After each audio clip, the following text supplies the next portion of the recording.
வணக்கம். சிறகடிக்க ஆசை சீரியலில் இனி நடக்க போகுது அப்படின்னு தான் பார்க்க போகிறோம். இங்கே அருண் எல்லாரையுமே வெளியூர் கூப்பிட்டு போகிறாரு. அங்கே கூப்பிட்டு போகிற இடத்துல சீதாவோட அம்மாவட்டையும் சீதா குடும்பத்துலேயும் கண்டிப்பாக முத்தை பிடிக்காத அளவுக்கு பண்ணணும்.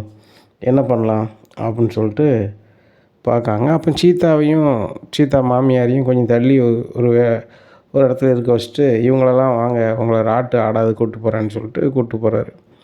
அப்போ கூட்டி போகும்போது சொல்கிறாரு, எனக்கு ப்ரொமோஷன் வந்துருச்சு, ஆனால் அது வரக்கூடாது, நான் நல்லா இருக்கக்கூடாதுன்னு நினைக்கிறதுல முத்து தான் எனக்கு லேட் பண்ணி விட்டாரு, அவரால் தான் எனக்கு கிடைக்கக்கூடிய ப்ரொமோஷன் கிடைக்காம போயிடுச்சு. அப்படிங்கும்போது என்னம்மா அப்படி சொல்கிறீங்க, மாப்பிள்ளலாம் அப்படி செய்ய மாட்டார் அப்படிங்கும்போது சொல்கிறாங்க சீதாவோட அம்மா. சத்யாவும் ஒரு பங்குக்கு இல்லைம்மாம்மா, நீங்கள் நினைக்கிற தப்பு, முத்து மாமா கல்யாணத்துக்கு முன்னாடி உங்கள் மேலே கோபமாக இருந்தாங்க தான், ஆனால் அதுக்கப்புறம் ரொம்பவே மாறிட்டாங்க, அதனால் எங்கள் மாமா அப்படி நினைக்கவே மாட்டாங்க. அப்படிங்கும்போது முத்து மாமானா நான் யார் உனக்கு அப்படிங்கிறாங்க. நீங்களும் மாமா தான். இப்போ அங்கே பாரு, எனக்கு ப்ரொமோஷன் கிடைக்காத அவன் தான் காரணம். உனக்கு நான் வேலைக்கு சொல்லியிருந்தேன் பாரு, அதை கிடைக்கக்கூடாதுன்னு சொன்னதும் அந்த முத்து தான். முத்து ஒன்றை பற்றி எல்லாத்தையுமே நான் வேலைக்கு சொன்ன ஆள்கிட்ட போய் சொல்லியிருக்கிறாப்புல. ஏற்கனவே சத்யா எங்கள் அம்மாட்டே பணத்தை ஆட்டையை போட்டவன் தான், எங்கள் வீட்லேயே பைக் எடுத்தவன் தான், அப்படி இப்படின்னு சொல்லியிருக்கிறாரு. எதுக்கு தெரியுமா, நான் உனக்கு வேலை வாங்கி தரக்கூடாது அப்படின்னு சொல்லி ஒன்றை இப்படி பண்ணுறாரு. இனிமேல் நீங்கள் என்கிட்ட பேசினாலும் உங்களுக்கு எதிராக தான் அவர் இருப்பார், அப்படி இப்படிங்கிறாங்க. இங்கே மீனா அம்மாவுக்கு ரொம்ப கஷ்டமாக இருக்குது. 2 மாப்பிள்ளையும் ஒத்துமையாக இருக்கணும்னு நினைக்கும், ஆனால் இந்த மாப்பிள்ளை பெரிய மாப்பிள்ளையை தப்பு தப்பாக சொல்கிறாரு அப்படின்னு சொல்லிட்டு, மாப்பிள்ளை நாங்கள் ராட்டையை ஆடலை மாப்பிள்ளை அப்படின்னு சொல்லிட்டு வந்துடுறாங்க. என்னம்மா ராட்டை ஆடுறேன்னு சொல்லிட்டு போனீங்க, இப்போ வந்துட்டீங்க அப்படிங்கும்போது இல்லடி அப்படிங்கிறாங்க. சத்யா, சீக்கிரம் நம்ம ஊருக்கு போகணும், உங்கள் சின்ன மாமாவுக்கு உங்கள் பெரிய மாமா பிடிக்க மாட்டாங்குது, என்னெல்லாமோ சொல்கிறாரு அப்படிங்கும்போது, ஆமாம்மா எனக்கு நல்லாவே புரிஞ்சிக்க முடியுது, முத்து மாமா பழசெல்லாம் மறந்துட்டு இயல்பாக ஆகிட்டார், ஆனால் அருண் மாமா இன்னும் மறக்கலை, மாமா மேலே கோபத்திலே தான் பேசுகிறாரு, நம்ம வீட்டில் அவர் எதிராக நம்ம அவங்களுக்கு முத்து மாமாவுக்கு எதிராக இருக்கணும், நம்ம வீட்டுக்கு அவர் வரக்கூடாது, இவர் மட்டும்தான் முக்கியமாக தெரியும், இந்த மாதிரி பண்ணுறாருமா அப்படிங்கும்போது நல்லாவே புரியுதுட்டா, இது சீதாட்ட சொல்ல வேண்டாம், சீதாட்ட நம்ம சொன்னோம்னா கண்டிப்பாக சீதா மனசு ரொம்ப சங்கடப்படும் அப்படிங்கும்போது சரிம்மா அப்படின்றாங்க. இங்கெல்லாம் டூர் முடிச்சுட்டு வீட்டுக்கு வந்துடுறாங்க. மீனாவுக்கு ஃபோன் பண்ணி சொல்கிறாங்க, மீனா வீட்டுக்கு வந்துட்டோம், சின்ன மாப்பிள்ளை நல்லாவே பார்த்துக்கிட்டாரு அப்படிங்கும்போது, ஏம்மா உன் மாப்பிள்ளை முத்தும் கேட்டதாக சொல்ல சொன்னார், அதுபோக வீட்டுக்கு வந்தோடனே சொல்லு நம்ம பார்த்துட்டு வந்துடலான்னு சொன்னாங்க, நானும் அவரும் வாரம்மான்னு சொல்லி முத்து கூப்பிட்டு வீட்டுக்கு வந்துடுறாங்க. என்னத்தை போயிட்டு வந்த இடம் நல்லா இருந்துச்சா, சீதா நல்லா இருக்காளா, அருண் நல்லா இருக்கா அப்படியா அப்படின்னு சொல்லி எல்லாத்தையும் கேட்குறாங்க. உடனே சீதா அம்மா அழுதுறாங்க. ஏன் அழுதுறீங்க அப்படிங்கும்போது, இல்லை மாப்பிள்ள நீங்கள் இயல்பாக இருக்கீங்க, சின்ன மாப்பிள்ளை இன்னும் உங்கள் மேலே கோவத்திலே இருக்காரு அதான் அப்படிங்கிறாங்க. அத்தை இது என்னோடய குணம், அது அவரோட குணம், அந்த குணத்தை தான் சீதாவுக்கு பிடிச்சிருக்கு, அவங்க 2 பேரும் கல்யாணம் பண்ணிட்டாங்க, நல்லா இருக்காங்க, என் மேலே கோவமாக இருந்தாலும் கூட உங்களை நல்லா தானே அந்த அருண் பார்த்துக்குறான், அதனால் எனக்கு ஒன்றும் இல்லை, நீங்கள் நல்லா இருக்கீங்களா அத்தை. மீனா சொன்னால் பணம் கொண்டு கொடுக்கும்போது அருண் பார்த்துட்டாரு, அதனால் என்னால் கொடுக்க முடியலன்னு சொன்னான். அத்தை நான் பணம் கொடுக்கணும்னு கொடுக்கல அத்தை, உங்களுக்கு செலவுக்கு வந்துச்சுன்னா நீங்கள் யார்கிட்ட கேட்பீங்க அப்படிங்க தான் கொடுத்தேன், நானும் எங்கள் அம்மா மாதிரி தான் பார்க்குறேன் அப்படிங்கும்போது, மருமகனே எனக்கு நல்லா தெரியும், நீங்கள் கோபம் படுவீங்க, அதே நேரத்தில் எவ்வளோத்துக்குள்ளே பாசம் வச்சுருப்பீங்கன்னு எனக்கு நல்லாவே தெரியும் அப்படிங்கிறாங்க. சரி அத்தை இதில் பண்டம் இருக்குது, சீதா வீட்டுக்கு நான் போகணும் அப்படிங்கிறாங்க. நீங்கள் போகிறீங்களா அப்படின்னு மீனா அம்மா ஷாக்காகிறாங்க. ஏன்னு கேட்டால் முத்து மாப்பிள்ளை அங்கே போனால் கண்டிப்பாக அவர் வாங்கன்னு கூட கேட்க மாட்டார் அப்படின்னு சொல்லி முடிக்கும்போது, அத்தை நீங்கள் ஷாக் ஆகிற அளவுக்கு ஒன்றும் ஆகலை, மீனா மட்டும்தான் வீட்டுக்குள்ளே போவாள், நான் வீட்டு வாசலில் நிற்பேன், அவ்வளோதான், சீதா வெளியூர் போயிட்டு வந்திருக்கா, இது வேறு மாப்பிள்ளைலாம் வீட்டில் போய் நல்லா இருக்கல அப்படின்னு கேட்க தான் செய்வேன், ஆனாலும் கூட வந்த அக்காளா இவ போய் பார்க்கணும்ல அப்படின்னு சொல்லிட்டு முத்து காரில் நிற்காரு, மீனா மட்டும் போய் பார்க்க போகிறாங்க. என்ன மீனா நீங்கள் மட்டும் தான் வந்தீங்களா அப்படின்னு சொல்லி அவங்க அம்மா கேட்குறாங்க, அருணோட அம்மா. இல்லை நானும் என் வீட்டுக்காரர் வந்தோம், என் வீட்டுக்காரர் வெளியே நிற்காரு அப்படிங்கும்போது, அம்மா தம்பி உள்ளே கூப்பிடுமா அப்படிங்கிறாங்க. தம்பி உள்ளே வாங்க அப்படின்னு சொல்லி கூப்பிட்டு போயிடுறாங்க. அருண் வாங்கன்னு கூட கேட்க மாட்டாங்க. சீதா சொல்கிறாங்க, அவங்க வீட்டுக்குள்ளே வந்தவங்க வாங்கன்னு கேளுங்க அப்படின்னோடனே முத்து வாங்க அப்படிங்கிறாரு. உடனே அவங்க நல்லா இருக்கீங்களா அப்படின்னு அருண்கிட்ட கேட்குறேன். அருண் பதிலே பேசலை. ஏங்க நல்லா இருக்குன்னு சொல்லுங்கள் அப்படின்னோடனே இருக்கேன் அப்படிங்கிறாங்க. மீனா நான் கிளம்புறேன் அப்படிங்கும்போது, தம்பி முறையாக எங்கள் வீட்டுக்கு வந்திருக்கீங்க, கண்டிப்பாக ஏதாவது சாப்பிட்ணும் தம்பி அப்படின்னு சொல்லி அவங்க கிச்சனில் போய் சாப்பாடு ரெடி பண்ணி கொண்டு கொடுக்காங்க. இப்போது மீனாவும் அவங்க அம்மாவும் பேசிகிட்டு இருக்கும்போது முத்து சாப்பிட்டுட்ருக்காரு. பக்கத்தில் வர அருண் கேட்குறாரு, என்ன இந்த மாதிரி சாப்பாடெலாம் உனக்கு சாப்பிட வாய்ப்பே இல்லை, இது எங்கள் வீட்டு சாப்பாடு, ரொம்ப செலவு பண்ணி ரெடி பண்ணியிருக்கு, சாப்பிடு, மட்டன் தான் சாப்பிடு அப்படிங்கிறாங்க. இந்த மட்டன்லாம் நான் பார்க்காத இது கிடையாது, எங்கள் பாட்டி இதோட சூப்பராக செய்வாங்க, இவ்வளோ என் பொண்டாட்டி மீனாட்ட மட்டன் வாங்கி கொடுத்தா அட்டகாசமாக செய்வாள், ஆனாலும் உங்கள் அம்மா பாசமாக தந்திருக்காங்க, இது எனக்கு ரொம்பவே நல்லா இருக்குது அப்படின்னு சாப்பிட்டு, மீனா நம்ம கிளம்பலாம் அப்படிங்கும்போது, இல்லை தம்பி இருந்து போங்க அப்படிங்கும்போது, இல்லைம்மா ஆஃபர் இருக்குது அப்படின்னு சொல்லி நாசுக்காக பேசிட்டு வெளில வந்துடுறாங்க. மீனா கேட்குறாங்க, ஏங்க அந்த அருண் வந்து உங்கள்கிட்ட தனியாக பேசினார், ஏதாவது உங்களை சங்கடப்படுத்திட்டாரா அப்படிங்கும்போது, இல்லை மீனா சவளப்பாடிங்க இந்த முறையில் நல்லா சாப்பிடுங்க வைங்கன்னு சொன்னார், வேறு ஒன்றும் அப்படின்னு சொல்லிட்டு கார் ஓட்டிகிட்டே இருக்கார். ஆனால் முத்துமுகம் சரியில்லை, மீனாவுக்கு நல்லாவே தெரியுது. அவர் ஏதோ சுருக்குன்னு சொல்லிட்டாரு அப்படின்னு சொல்லி மனசுக்குள்ளே படுது. அப்போ ஏங்க எனக்காக மன்னிச்சிருங்க அப்படிங்க. மீனா நீ ஒரு ஆள், நம்ம வந்து சீதாவை பார்க்க வந்திருக்கோம், அந்த அருணுக்கு என்ன பிடிக்கும் பிடிக்கல அப்படிங்கிறது மேட்டர் இல்லை, சீதா நல்லா இருக்கா, பார்க்கும்போது சந்தோஷமாக இருக்குது, அவங்க மாமியார் நல்ல மாமியார், இப்போ எங்கள் வீட்டில் உனக்கு சரியாக மாமியார் அமையலை, ஆனால் உன் தங்கச்சி சீதாவுக்கு சூப்பராக அமைஞ்சிருக்கு, இதை நினச்சி நம்ம சந்தோஷப்பட்டுக்க வேண்டியதான் என்ன அப்படிங்கிறாங்க. ஏங்க உங்கள் மனசு யாருக்கு வராது அப்படிங்கும்போது, மீனா அதெல்லாம் இருக்கட்டும், சரி கிருஷை பற்றி எதுவும் தகவல் தெரிஞ்சா, நீ பூ வியாபாரத்துக்கு போகிறிய, நான் இடத்துக்கு போகிறேன், நானும் போகிறேன், எதுவும் தகவல் இல்லையே என்ன பண்ணுறது அப்படிங்கும்போது, ஏங்க எங்கே கார் நிப்பாட்டுங்க அப்படிங்கிறாங்க. என்ன விஷயம் அப்படிங்கிற, நிப்பாட்டுங்க நீங்கள் அப்படிங்கிறாங்க. அங்கே யாருன்னு பார்த்தா கிருஷோட பாட்டி போயிட்டுருக்காங்க. ஏம்மா இவங்க கூப்பிட்றாங்க, யார் மீனா கூடும்போது உடனே ஒரு மாதிரி நிற்காங்க. என்னம்மா ஏம்மான்னு கூப்பிட்டுருக்கேன், சவுண்டு கட்டோன்னே பதிலே பேசாமல் நிற்கல அப்படிங்கிறாங்க. சரிம்மா இங்கே ஏன் நிற்கிறீங்க, ஏன் நீங்கள் ஆஸ்பத்திரி விட்டு வந்தீங்க போனீங்க அப்படிங்கிறாங்க. உடனே அதான் அப்படின்ட்டு எடுக்கிறாங்க. உங்கள் பையன் எங்கே போனான்னு தெரில அப்படிங்கிற. பையனா? அதான் அம்மா உங்கள் பேர் எங்கே போனான்னு தெரில, உங்கள் பொண்ணு கூட்டி போயிடுது, அது போக பள்ளிக்கூடத்தில் வந்து பேப்பரெல்லாம் வாங்கிட்டு போய் வேறு பள்ளிக்கூடத்துக்கு சேர்த்துட்டதாக சொல்கிறாங்க அப்படிங்கும்போது, அப்போ கிறிஷ் உங்கள் கூட இல்லையா, உங்கள் கூட இருக்குன்னு சொல்லி தானே விட்டு போனேன் அப்படிங்கும்போது, என்னம்மா சொல்கிறீங்க அப்படிங்கும்போது அவங்க அம்மா சமாளிக்கிறாங்க.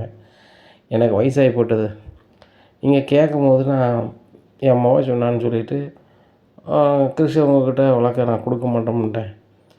ஆனால் ஆஸ்பத்திரி இருக்கும்போது தான் எனக்கு தோணுச்சு, நம்ம போனோம்னா கண்டிப்பாக கிறிஷ் நம்ம கூட வந்துடுவான். ஆனால் அவங்களும் ஆசைப்பட்டு கேட்காங்க, எனக்கும் வயசாகி போச்சு, என் அம்மாவும் வெளிநாட்டிலேருந்து அடிக்கடி வரமுண்டா, அதனால் நீங்களே அவனை வச்சுக்காங்க வீட்டு பிள்ளையான்னு சொல்லி தான் நான் இப்படி வந்துட்டேன் அப்படிங்கும்போது, என்னம்மா நீங்கள் இப்படி நினச்சது எங்களுக்கு தெரியாது, நீங்கள் சொல்லாமல் ஒரு என் பேட்டியில் என்ன நடக்குது எது நடக்குதுன்னு முடிச்சுட்டு இருந்தோம் அப்படிங்கும்போது முத்து வந்துடுறாரேம்மா அப்படிங்கிறாங்க. முத்து தம்பி என்னை மன்னிச்சிருங்க, நீங்களும் மீனாவும் ஆஸ்பத்திரியில் அப்படி வச்சு பார்த்தீங்க, இப்படி இருக்கும்போது நான் சொல்லிட்டு தான் போயிருக்கணும், ஆனாலும் என் சூழ்நிலை அப்படிங்கும்போது நீங்கள் பேசினதான் கேட்டேன், நீங்கள் செஞ்சது நம்ம சரிதான், இப்போ உங்கள் பொண்ணு வந்து கூப்பிட்டு போயிட்டாங்க, விசாரித்த வகையில் அந்த பள்ளிக்கூடத்தில் விசாரித்த வகையில் அவங்க பொண்ணு வந்து எங்கள் அம்மாவுக்கு உடம்பு ரொம்ப சரி கிடையாது, கிராமத்துக்கு கூப்பிட்டு போகிறேன், அங்கேயே நான் படிக்க வச்சுக்கிறேன்னு சொல்லிட்டு கிறிஷை கூட்டி போயிருக்காங்க. இப்போ உங்கள் அம்மாவும் எங்கே தான் இருக்காங்க அப்படின்னோடனே எங்கள் அம்மாவுக்கு பல சிந்தனை விடுது, கல்யாணி எங்கே கொண்டு போய் விட்டான்னு தெரியலையே, ஒருவேளை வித்தியாட்ட விட்டுருப்போலாம் அப்படின்னு சொல்லிட்டு முழிக்காங்க. உடனே முத்து தம்பி எனக்கு ஒரு சின்ன வேலை இருக்குது அப்படிங்கிறாங்க. ஏம்மா எங்கே போகணுன்னு சொல்லுங்கள், நான் கொண்டு விடுதேன், கிறிஷ் எங்கே இருக்கான், நல்லா இருக்கானா, அது மட்டும் தெரிஞ்சால் போதும், எங்கள் மனசுக்குள்ளே அதே ஒரு சிந்தனையாக ஓடிட்டுருக்கு அப்படிங்கும்போது, இல்லை தம்பி நான் கிளம்புறேன் அப்படிங்குமா, உங்களை பார்க்கும்போதே தெரியுது நீங்கள் சாப்பிடவே இல்லைன்னு சொல்லிட்டு, உங்கள் பொண்ணு வந்து கிராமத்துக்கு தானே கூட்டி போகிறேன்னு சொன்னாங்க, நான் உங்களுக்கு நல்ல ஹோட்டலில் சாப்பாடு வாங்கி வந்துட்டு நான் கிராமத்துக்கு கூட்டி போகிறேன் அப்படின்னு சொல்லிட்டு ஒரு ஹோட்டலில் போய் நல்ல சாப்பாடு வாங்கி கொடுக்காங்க. வாங்கி கொடுத்துட்டு வண்டி கிராமத்துக்கு போகுது. இங்கே என் அம்மாவுக்கு இதுக்கு நல்லாவே தெரியுது, கண்டிப்பாக கல்யாணம் இங்கே கூப்பிட்டு வந்திருக்க மாட்டான், இங்கே கூப்பிட்டு வந்தாலும் பார்க்க தான் ஆள் இல்லையே, அவன் வித்தியாட தானே விட்டுருப்பான் அப்படின்னு சொல்லி மனசுக்குன்னு நினைக்காங்க. இப்படியா இருக்குது இந்த சூழ்நிலையில் கிராமத்துக்கு வந்து பார்க்காங்க, வீட்டில் யாரும் இல்லை. இதை பார்த்துட்டு முத்து சொல்கிறாரு, என்னம்மா வீடு பூட்டி கிடக்கு அப்படின்னா பக்கத்தில் கேட்காங்க, வீட்டுக்கு யாரும் வரலாம் வைக்கல அப்படிங்காங்க. என்ன லட்சுமி அக்கா உன் பேரெல்லாம் வந்திருக்கேன், எப்பவும் உன் பேரனோட தானே வருவேன், அது போக உன் மொவா தான் இங்கேயே வரமாட்டாளே, உன் மொவலாக கூட்டி கொண்டு மோனை வச்சுட்டு இங்கே இருக்க போகிறான், நீ தானே சொன்னேன் காலத்துக்கு அவன் ஏண்ட தான் இருப்பான் போலுக்கு, அந்த கல்யாணி வீட்டு பக்கத்துலேயே வரமாட்டா போலுக்கு அப்படின்னு சொல்லிட்டு இருந்தேன் அப்படிங்கிறாங்க. என்னம்மா சொல்கிறீங்க, உங்கள் முகம் வரவே வராதா அப்படிங்கும்போது, இல்லை அவங்க ஏதோ புரியாமல் சொல்கிறாங்க, வாங்க வீட்டுக்குள்ளே போகலான்னு சொல்லிட்டு வீட்டில் போய் இருக்காங்க. ஏம்மா நம்ம கிளம்பலாம், இங்கேருந்து என்ன பண்ணுறது, கிருஷி தான் அங்கே வரலான்னு தெரிஞ்சு போச்சு அப்படின்னு சொல்லிட்டு கூடும்போது, நான் வரல இங்கே இருக்கேன் அப்படிங்கும்போது, ஏம்மா கிருஷ் எங்கே போனான் ஏது போனான்னு உங்களுக்கு கூட தெரியல, உங்கள் முகம் எங்கே கொண்டு வச்சுட்டுன்னு தெரில. அது வரைக்கும் நீங்கள் ஒத்தியில் எதுக்குங்க இருக்கணும்? மீனா உங்களுக்கு அங்கே நல்லா சமைச்சு நல்லா பார்த்துப்பா அப்படிங்கும்போது, முத்து தம்பி தப்பாக நினச்சிக்காதீங்க, அந்த வீட்டுக்கு போனால் உங்களுக்கு கூட ரூம் கிடையாது அப்படிங்கும்போது நீங்கள் சொல்லுறது சரிதாம்மா. இப்போதைக்கு நீங்கள் வீட்டுக்கு வர மாட்டேன்னு சொல்கிறீங்க, எங்கள் கட்டில் நீங்கள் இருந்துக்காங்கம்மா அப்படிங்கிறாங்க. இல்லை தம்பி அது சரி வராது அப்படிங்களம்மா, எங்கள் வீட்டுக்கு தான் வரணும்னு சொல்லி கூட்டி போயிருந்தாங்க. அங்கே போனோன்னே விஜயாவுக்கு சரியான கடுப்பு. ஏங்க என்ன நினச்சிட்ருக்காங்க இவங்க? இவங்க பூ வியாபாரத்துக்கு போகிறாங்களா, ரோட்டில் போகிறவங்க ஒவ்வொருத்தவங்களுக்கும் இவங்க வந்து விவகாரம் செஞ்சுட்டு இருப்பாங்களா? ரோட்டில் பார்த்தா ரோட்லேயே பேசிட்டு வர வேண்டியதுதானே, எதுக்கு வீட்டுக்கு கூப்பிட்டு வராங்க? வீட்டில் வந்து சாப்பாடு போடுவாங்களாம், அவங்க சரியாக வரைக்கும் வச்சுருப்பாங்களாம், அவங்க பேரன் எங்கே போனான்னு கண்டுபிடிக்க வரைக்கும் இருப்பாங்களாம், என்ன நினச்சிட்ருக்காங்க அப்படிங்கிறாங்க. இந்த அம்மா என்னெல்லாமோ சொல்லுது. அந்த லட்சுமி அம்மாவுக்கு சிந்தனை எல்லாமே எங்கே இருக்குது? கிறிஷ் எங்கே போயிருப்பான், கல்யாணி எங்கே சேர்த்துருப்பா, கிறிஷ் எங்கே போயிருப்பான், கல்யாணி எங்கே விட்டுருப்பா அப்படின்னே ஓடுது. வித்யா வீட்டுக்கு போக வாய்ப்பு இருந்தால் போயிடலாமே அப்படின்னு நினைக்காங்க. இங்கே முத்து மீனாவும் கொஞ்சம் நகலமாக இருக்காங்களே அப்படின்னு நினைக்காங்க. அண்ணாமலை சொல்கிறாங்க அவங்களுக்கு உடம்பு சரியில்லை, கிறிஸ் வந்து இந்த வீட்டில் இருக்கட்டும்னு சொல்லி தான் அவங்க போயிருக்காங்க ஆஸ்பத்திரி விட்டு. விஜயா தேவையில்லாமல் எதுவும் பேசாதா அப்படிங்கும்போது, கிறிஸ் எங்கே இருப்பான்னு உங்களுக்கு தெரியுமாம்மா? அவன் படிப்பு என்னத்துக்குமா ஆகுது? உங்கள் பொண்ணு அங்கே எங்கேன்னு கூப்பிட்டு போகிறாங்க, படிப்பு ஒரே இடத்துல தான் நல்லாயிருக்கும் அப்படிங்கிறாங்க.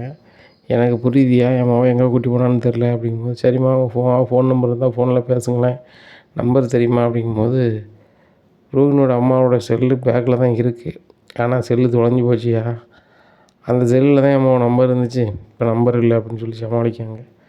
கரெக்டாக ரோகிணியும் மனோஜும் வந்துடுறாங்க. மனோஜ் செம்ம காண்டில் வராரு.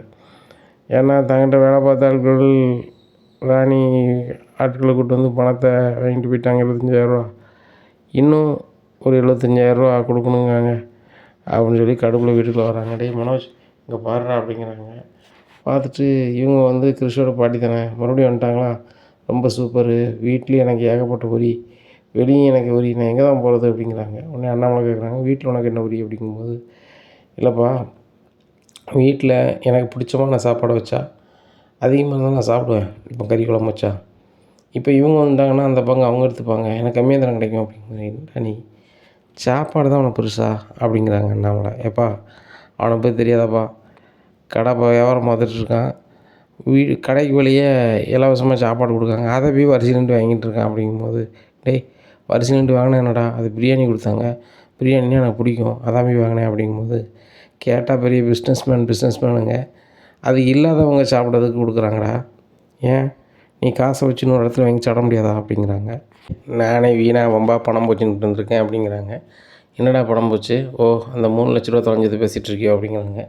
அது மட்டும் இல்லைடா, அவங்க 3 லட்ச ரூபாயும் எடுத்துருக்காங்க, அதுக்கப்புறம் என்கிட்ட வந்து 25,000 வாங்கிட்டாங்க, இன்னும் 75,000 நான் கொடுக்கணும் அப்படிங்கிறாங்க. என்னடா சொல்கிற அப்படிங்கும்போது, நான் எதுவுமே பண்ணல, நான் தவறாக பேசிட்டேன்னு சொல்லிவிட்டு அவங்க வந்து ஒரு ஆளை கூப்பிட்டு வந்து பேசி பணத்தை வாங்கிட்டு போகிறாங்க அப்படிங்கும்போது, எனக்கு நீ ஃபோன் பண்ணியிருக்க வேண்டியதானே அப்படிங்கிறான். ஆமாம் உனக்கு ஃபோன் பண்ணால் நீ வீட்டையே சொல்லியிருப்ப அப்படிங்கும்போது, நீனே தான் வந்து சொல்லிட்டியா அப்படிங்கிறாங்க. மனோஜ் என்னடா நடக்குங்க அப்படிங்கிறாங்க.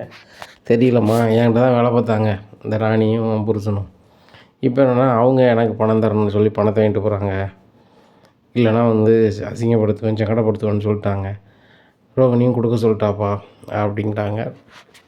ரோகிணி யாரை கேட்டு பணம் கொடுக்க சொன்னேன், நம்ம யார்ட்டையும் பணம் வாங்கலாம், நம்ம யாருக்கும் கொடுக்கணும்னு தேவை இல்லையா அப்படி இப்படிங்கிறாங்க விஜயா. உடனே அண்ணாமலை சொல்கிறாங்க, அவங்க செஞ்சோம்னு சொன்னால் அவங்க இந்த மாதிரி பண்ண தான் செய்வாங்க, யாரையும் வந்து நம்ம சங்கடப்படுத்தினா அவங்க என்ன நினைப்பாங்க, பதிலுக்கு ஏதாவது பண்ண நினைப்பாங்க, பண்ணிட்டாங்க, இதோட விடு, அடுத்த அவ்வளோ பணம் கேட்க வரையில் நீ வந்து முத்துக்கு ஃபோன் பண்ணு, இல்லை எனக்கு ஃபோன் பண்ணு அப்படிங்கிறாங்க. சரிப்பா அப்படிங்கிறாங்க.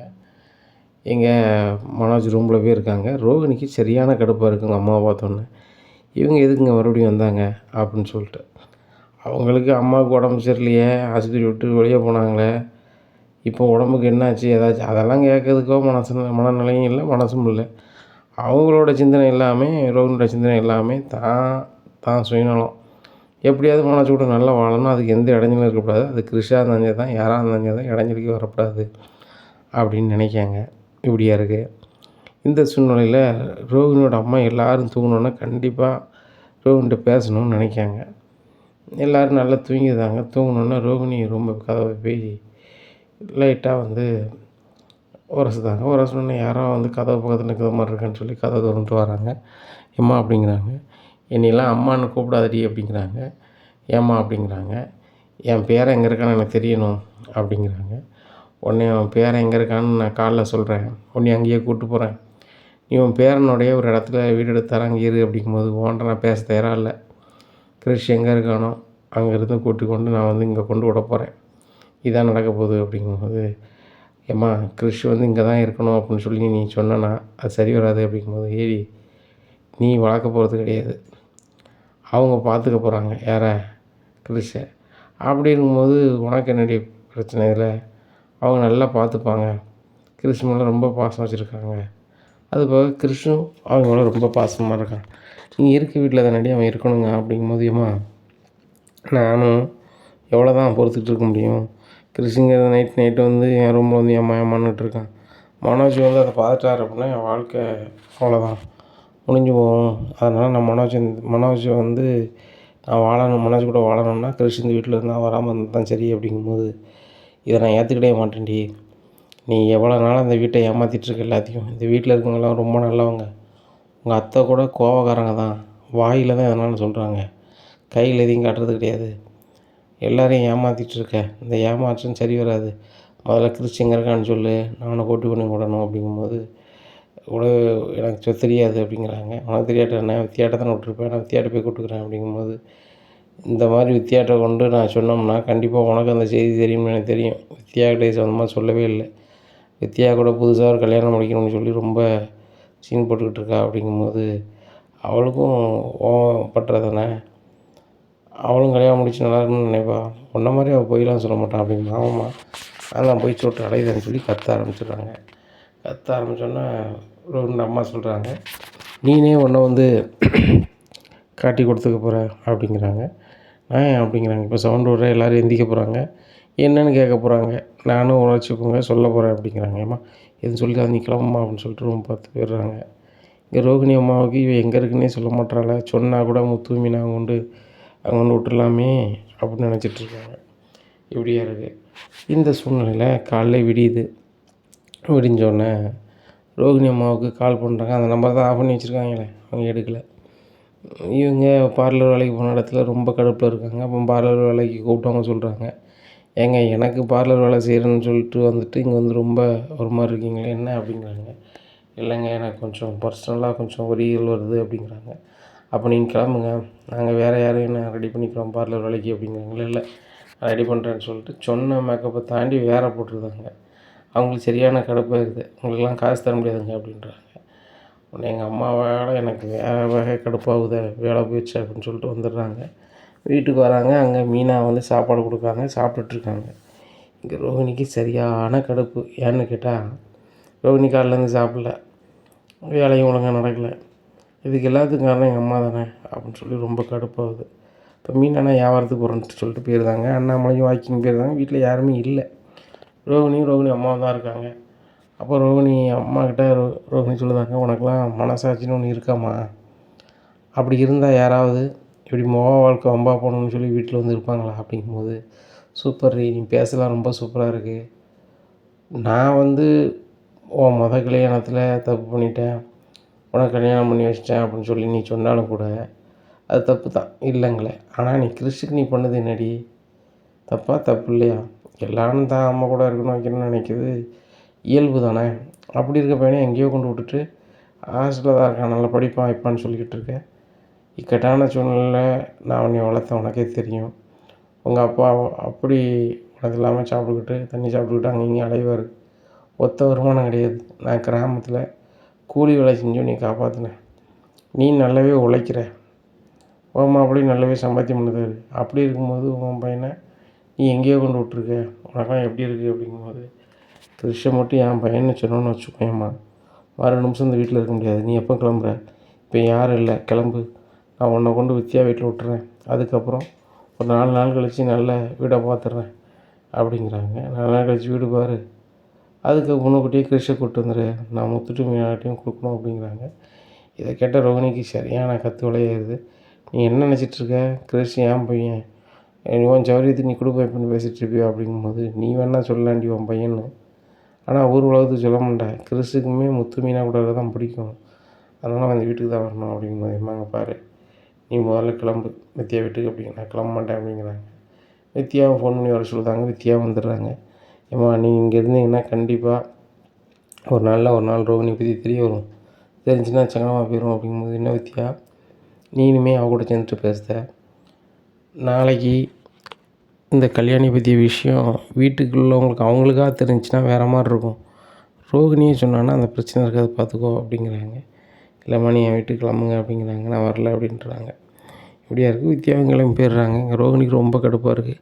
எங்கள் அம்மாவும் போக மாட்டுறாங்க. கிறிஷ் எங்கே இருக்கான்னு சொன்னோம்னா கண்டிப்பாக கிறிஷை கூட்டி முத்து மீனாட்ட கொடுத்துருவாங்க. நம்ம என்ன தான் பண்ணுறது அப்படின்னு நினைக்காங்க. அப்போ எல்லோரும் வந்து வேலைக்கு போய்ட்டு வீட்டுக்கு வந்துடுறாங்க. அப்போ அண்ணாமலை வந்து முத்துட்ட சொல்கிறாரு, டேய் செய்தியை கொஞ்சம் என்னென்னு போடுறா அப்படிங்கிறாங்க. செய்தியை போடுறாங்க. செய்தி பார்க்கும்போது ஒவ்வொரு செய்தியாக வருது. டபார்னு ஒரு செய்தி வருது. என்ன அப்படின்னா அந்த செய்தி, சின்ன பிள்ளை ஹாஸ்டல்லேருந்து கிறிஷ் வெளியேறிட்டான் அப்படின்னு சொல்லி நியூஸ் வருது. போன மாரி கிறிஷ் அவன் போட்டால் இது அப்படி இப்படின்னு சொல்லி போடுதாங்க.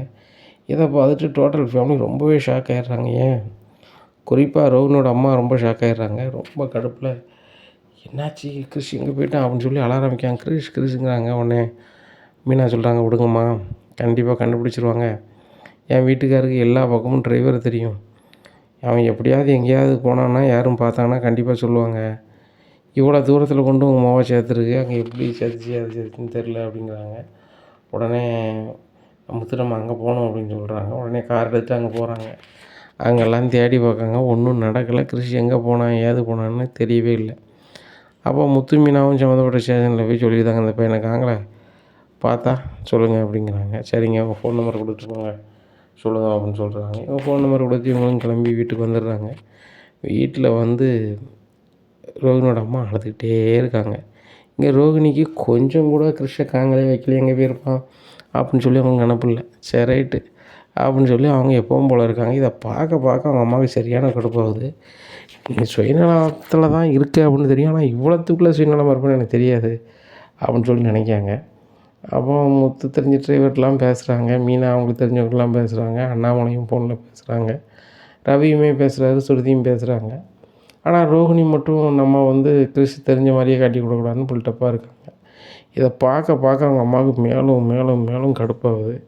இந்த கல்யாணி நம்ம சும்மா விடக்கூடாது அப்படின்னு சொல்லி கல்யாணி அப்படின்னு சொல்லி போய் சங்க நெரிக்கக்கூடிய சூழ்நிலைக்கு வந்துடுதாங்க. உடனே என்ன இப்படி பண்ணுறீங்க வைக்கிறீங்க யானையாகும் மூளையாக்குங்கிறாங்க.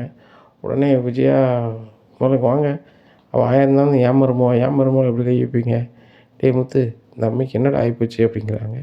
உடனேம்மா என்னம்மா நீங்கள் ஏன் மனோஜ் பொண்டாட்டியை வந்து இப்படி பண்ணுறீங்க அப்படிங்கும்போது, எல்லாத்துக்கும் காரணம் இவ தான் தம்பி அப்படிங்கிறாங்க.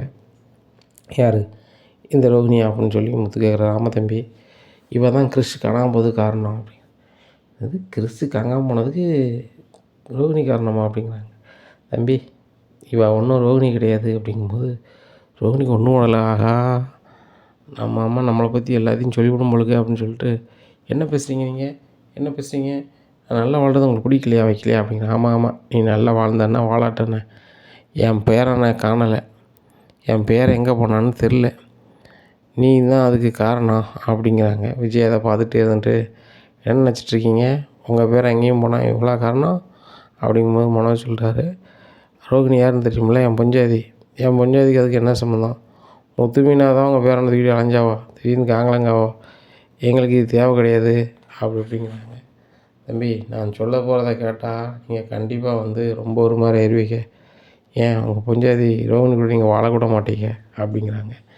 இதை கேட்ட மனோஜுக்கு சரியான கடுப்பாகுது. டேய் முத்து என்ன நினச்சிட்ருக்காங்க அந்த அம்மா, எப்போ பார்த்தாலும் ரோகிணியை பேசிகிட்ருக்காங்க அப்படிங்கும்போது, என்னடா பேசிட்டாங்க அவங்க ஏதோ சொல்ல வராங்க இரு அப்படிங்கும்போது, முத்து தம்பி முதல்ல நீங்களும் இந்த குடும்பத்தில் உள்ளவங்களுக்கு என்ன மன்னிச்சிருங்க அப்படின்னு ரோகிணி நினைக்காங்க.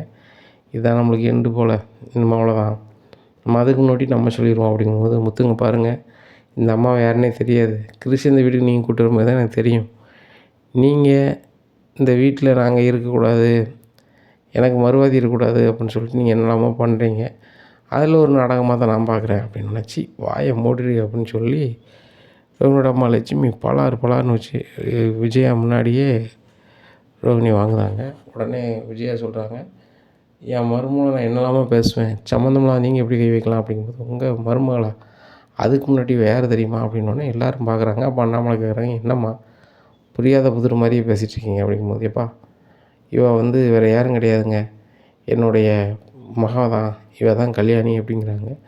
முத்து மீனாவும் என்னங்க சொல்கிறீங்க, உங்கள் மகா ஃபாரினில் இருக்குது அப்படி இப்படின்னு சொன்னீங்க, இப்போ இந்த கல்யாணியை காட்டுறேன்னு சொல்லிட்டு இவங்கள காட்டுறீங்க அப்படிங்கிறாங்க.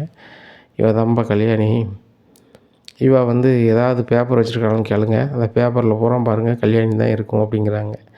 உடனே இதை புரிஞ்சுக்கிட்ட ரோகிணி, நம்ம தான் எல்லாத்தையும் மாற்றி வச்சுருக்கோமே அப்படின்னு சொல்லிட்டு ரூமில் போய், இங்கே பாருங்கள் இவங்க நீ கல்யாணி சொல்லுவாங்க, கல்யாணி கிடையாது, என் பேர் எதுன்னு பாருங்கள் ரோகிணி, இவங்க சொல்லுதெல்லாம் போய் அப்படிங்கிறாங்க. அப்போ சுருதி ரவி எல்லாருமே குழம்பி போகிறாங்க. அண்ணாமலாட்ட விஜயா சொல்கிறாங்க, எங்க பாருங்கங்க, இந்த கிளவியை கூப்பிட்டு வந்து இந்த முத்து மீனாவும் இந்த மனோஜையும் ரோகிணியும் பிரிக்கிறதுக்குள்ள வேலையை பார்க்காங்க அப்படின்னு விஜயா. அவங்க இதை செய்கிறதுனால அவங்களுக்கு என்ன லாபம் வரப்போகுது சொல்லு, ஒன்றும் கிடையாது. அப்படி இருக்கும்போது அவங்க மேலே ஏன் அபாண்டமாக சொல்லுது அப்படிங்கும்போது, இல்லைங்க நான் கூட ரோகிணி பணக்காரி இல்லை பிரிக்கணும்னு நினச்சேன், ஆனால் முத்து மீனாவை நினைக்காங்கன்னா இந்த வீட்டை வந்து ஆட்டையை போடணும் அப்படிங்கிறதுனால இந்த மாதிரி வேலை பார்க்காங்க அப்படிங்கும் விஜயா. அந்த மாதிரியான ஒரு கீழான ஒரு புத்தி வந்து முத்துக்கு மீனாவும் கிடையாது. அவங்க 2 பேரும் எல்லோரும் நல்லா இருக்குன்னு மட்டும் தான் நினைப்பாங்க அப்படிங்கும்போது, ஏங்க நினைப்பாங்கன்னு சொல்கிறீங்க, இப்போ அந்த அம்மாவை வச்சு எப்படிங்க என் அம்மாவன்னு சொல்ல வச்சாங்க அப்படிங்கும்போது, முத்து தம்பி என்னை நீங்கள் மன்னிச்சிட்டிங்களா அப்படிங்கும்போதுமா, எனக்கு ஒன்றும் புரியல அப்படிங்கும்போது, எல்லோரும் நான் கூப்பிட்ட இடத்துக்கு வாங்க அப்படிங்கிறாங்க. எல்லோரும் 2 காரில் கிராமத்துக்கு போகிறாங்க. கிராமத்தில் பார்த்துட்டு எல்லோரும், என்ன நீங்கள் எல்லோரும் இவ்வளோ பேர் வந்திருக்கீங்க அப்படிங்கிறாங்க. ரோகிணி அதில் அமைதியாக இருக்காங்க.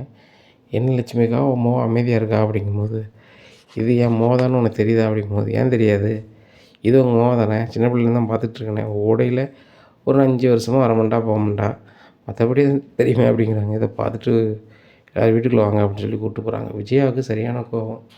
ரோகிணி நினைக்காங்க இன்னும் அவ்வளோதான் சீன் ஓவர் அப்படின்னு சொல்லிட்டு நினைக்காங்க. எப்படியா இருக்குது இந்த சூழ்நிலையில் வீட்டில் உள்ள ஃபோட்டோஸ்லாம் காமிக்கிறாங்க. இப்போ நம்புறீங்களா அப்படின்னா விஜயாவுக்கு சரியான கோவம் வந்துடுது. ரோகிணியை போட்டு வெறுன்னு வழுக்காங்க. இதை நாங்கள் அம்மா, இதை நாங்கள் வீடு, இங்கேயே இருந்துக்குவோம், நாங்கள் எல்லோரும் மெட்ராஸ் போகிறோம், நம்ம வீட்டு பக்கத்தில் வந்தால் அவ்வளோதான் அப்படிங்கிறாங்க. அங்கே கிறிஸு முத்து வீட்டு அட்ரஸை வந்து கரெக்டாக மனப்பாடம் பண்ணி வச்சுருக்காரு.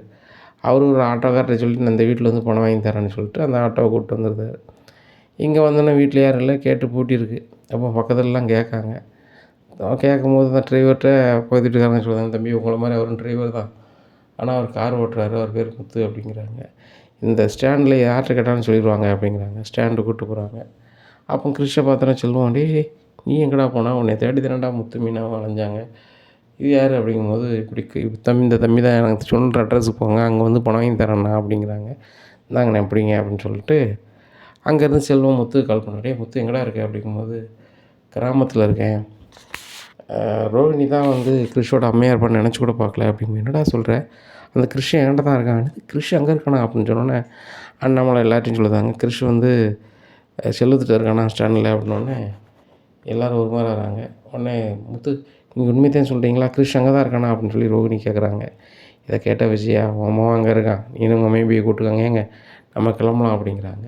விஜயா அவளை சும்மா ஏம்மா எல்லோரும் மெட்ராஸுக்கு வாங்க, எங்கள் அம்மாவை அங்கே வர சொல்லியிருக்கு, அங்கே வச்சு பேசிக்கலாம், கிறிஷையும் செல்வத்தான் கொண்டு வர சொல்லிடலாம் அப்படின்னு சொல்லி எல்லோரும் மெட்ராஸ் போகிறாங்க. பாட்டியும் அங்கே வர சொல்லிடுறாங்க. நடந்ததெல்லாம் அண்ணாமலை வந்து அவங்க அம்மாட்ட சொல்கிறாங்க. இதை கேட்டு அவங்க அம்மாவுக்கு ஒன்றும் ஓடலை. கல்யாணி இங்கே வா அப்படிங்கிறாங்க. பாட்டி அப்படிங்கிறாங்க. பாட்டியா, பாட்டின்லாம் பேசிடாத, வாயிலேருந்து வர்றது எல்லாமே பொய்யாக தான் இருக்குமா, எதையுமே உள்ளதை சொல்ல மாட்டியா அப்படிங்கிறாங்க. பாட்டி அது வந்து என்னது அது வந்து இது வந்து எதனால் இவ்வளோ சொன்னேன், எப்படி சொன்னேன் அப்படிங்கிறாங்க. இல்லை பாட்டி, நான் மனோஜை ரொம்ப விரும்பிட்டேன், பார்த்தோன்னே மனோஜை பிடிச்சி போச்சு, அதனால் எனக்கு இந்த பொய் வந்து பெருசாக தெரில அப்படிங்கும்போது பாட்டி சிரிக்கிறாங்க. அதானே ஒரு பொய் சொல்கிறவங்களுக்கு ஐயோ நம்ம பொய் சொல்லிட்டோமே அப்படின்னு தோணும். பல பொய் சொல்கிறவங்களுக்கு இதெல்லாம் அசால்ட்டாக தான் தெரியும். ஒன்றை சொல்லி குத்தமில்ல, விஜயாவை சொல்லணும், பணத்துக்கு ஆசைப்பட்டு பணக்கார மருமம் வந்திருக்கான்னு சொல்லி எதையும் விசாரிக்காமல் கல்யாணம் பண்ணால முதல்ல இவ்வளோ தான் வளர்க்கணும் அப்படின்னு சொல்லி விஜயாவை பலார்னு வாங்க ஆரம்பிச்சிருந்தாங்க. அத்தை என்னத்தை தப்பு செஞ்சது எல்லாமே ரோகிணி, நீங்கள் ரோகிணி எதுவுமே கேட்காம என்ன இப்படி பண்ணுறீங்க அப்படிங்கும்போது, ரோகிணி இப்படி பண்ணியிருக்கானா அதுக்கு நீனும் ஒரு காரணம் தான், அதுக்காக நீ செஞ்சது மட்டும் நியாயம்னு வந்துடாது அப்படிங்கிறாங்க. உடனே ரோகிணி கவுந்துட்டு இருக்காங்க. மனோஜ் சொல்கிறாங்க, பாட்டி நீங்கள் என்ன சொன்னாலும் சரி தான், நான் இந்த ரோகிணியோ கல்யாணியோ இவ்வளோ நான் வாழ முடியேன் அப்படிங்கிறாங்க. ஆமாடா, எல்லாரும் கண்டுபிடிக்கிற வரைக்கும் இன்னும் நீ மிச்சர் தான் சாப்பிட்டுட்டு இருப்ப போலுக்கு. கட்டின புருஷன் தானே நீ, உனக்கு அந்த ரோகிணியை பற்றி எல்லாம் தெரிஞ்சிருக்கணும்ல, இல்லை தெரிஞ்சுட்டு கல்யாணம் முடிச்சிருக்கணும்ல. இப்போ நீ வந்துட்டு எல்லாம் தெரிஞ்சுட்டு எனக்கு வேண்டாம் அப்படின்ற மாதிரி சொல்கிற. கிறிஷ் இந்த வீட்டு பையன், கிறிஷோட அம்மா இந்த ரோகிணி. கிறிஷ் இந்த வீட்டில் இருக்கணும்னு முத்துமீனாவை விரும்புதாங்க. அதே மாதிரி ரோகிணி வீட்டுக்கு வளர்ந்து மருமவன் இங்கே தான் இருப்பாள். உனக்கு பிடிச்சாலும் பிடிக்காட்டலாம் அவன் பொஞ்சாதி என்ன அப்படிங்கிறாங்க. இதை கேட்டால் மனோஜ், இல்லை பாட்டி இதுக்கு நான் சம்மதிக்க மாட்டேன் அப்படிங்கிறாங்க. இனி என்ன நடக்கும் அப்படிங்கிறத பொறுத்து வந்து பார்க்கலாம்.